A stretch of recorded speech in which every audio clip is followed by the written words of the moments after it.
Hello friends, કેમ છો બધા? તમારી પોતાની ચેનલ નિશા પટેલ ગુજરાતીમાં તમારું સ્વાગત છે અને હું છું નિશા. આજે આપણે આ એકદમ હેલ્ધી એવો 2 ચમચી તેલમાં નવા નાસ્તાની રેસીપી બનાવીશું અને આજે આપણે આને બ્રેડથી બનાવ્યો છે ફ્રેન્ડ્સ. તો ચાલો પૂરી રેસીપી જોઈ લઈએ. તો એના માટે મેં આ વ્હાઈટ બ્રેડ લીધી છે. તમે બ્રાઉન બ્રેડ કે કોઈ પણ પ્રકારની બ્રેડનો યુઝ કરી શકો છો આ રેસીપી માટે. ઘરમાં 2 થી 3 બ્રેડ પડી હોય તોય તમે આ નાસ્તાને બનાવી શકો છો ફ્રેન્ડ્સ. અને બ્રેડના પેકેટમાં જે આ આગળ પાછળની બ્રેડ આવે છે, આનો આપણે જનરલી કાંઈ યુઝ નથી કરતા હોતા.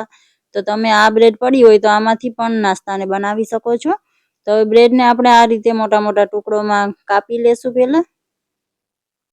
વરસાદના મોસમમાં કે ઠંડીમાં ગરમા ગરમ કંઈ ખાવાનું મન થાય પણ તમે તળેલું નથી ખાવા માંગતા તો 2 મિનિટમાં આ નાસ્તો બનાવીને તૈયાર કરી શકો છો. અને ઘરે કોઈ ગેસ્ટ આવે તો પણ આ નાસ્તો તમે બનાવીને સર્વ કરી શકો છો. તો આ બ્રેડને આપણે મિક્સરમાં પીસી લીધી છે. આ રીતનું એકદમ રફલી આપણે એને પીસવાની છે ફ્રેન્ડ્સ. વધારે પડતું એકદમ બારીક બ્રેડ ક્રમ્સ આપણે નથી બનાવવાના. તો હવે આમાં મેં શાકભાજી લીધી છે. તો ભરપૂર શાકભાજી મેં આમાં એડ કર્યા છે. આ રીતે પત્તા ગોબી ચોપરમાં ચોપ કરીને એડ કરી છે. લાલ ગાજર મેં આ રીતે ખમણીને લઈ લીધું છે. આ ડુંગળી લીધી છે. તમે તમારી પસંદના કોઈ પણ શાકભાજી આમાં એડ કરી શકો છો ફ્રેન્ડ્સ.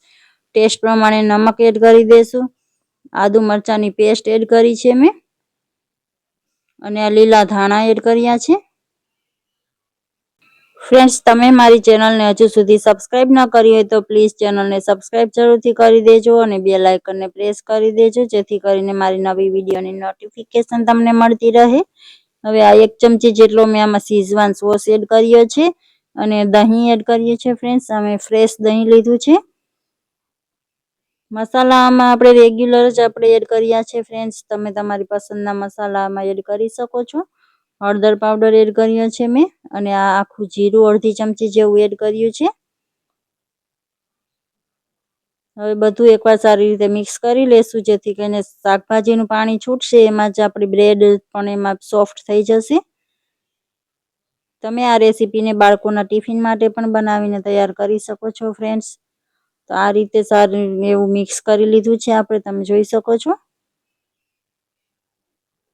હવે આને આપણે આ રીતે થોડું થોડું મિશ્રણ લેતા જઈશું અને આ રીતે બોલ્સ બનાવી લેશું. તમે આમાં વચ્ચે ચીઝ એડ કરીને ચીઝ સાથે પણ આ નાસ્તાને બનાવી શકો છો. હું અત્યારે આ રીતે રેગ્યુલર જ બનાવું છું ફ્રેન્ડ્સ. તો આ રીતના બોલ્સ બનાવી દીધા છે. હવે આ પેન લીધું છે મેં, એમાં આપણે આ તેલ એડ કરી દેશું આ રીતે.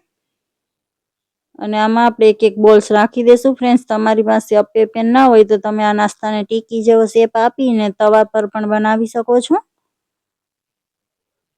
તો આ રીતે આપણે નાસ્તાની અંદર એડ કરી દેશું.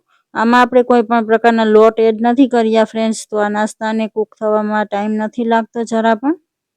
આ રીતે લોટ મીડિયમ ફ્લેમ પર આપણે એને અલટ પલટ કરતા જઈશું અને સરસ ગોલ્ડન કલર આવે ત્યાં સુધી આપણે એને કૂક કરી લેશું.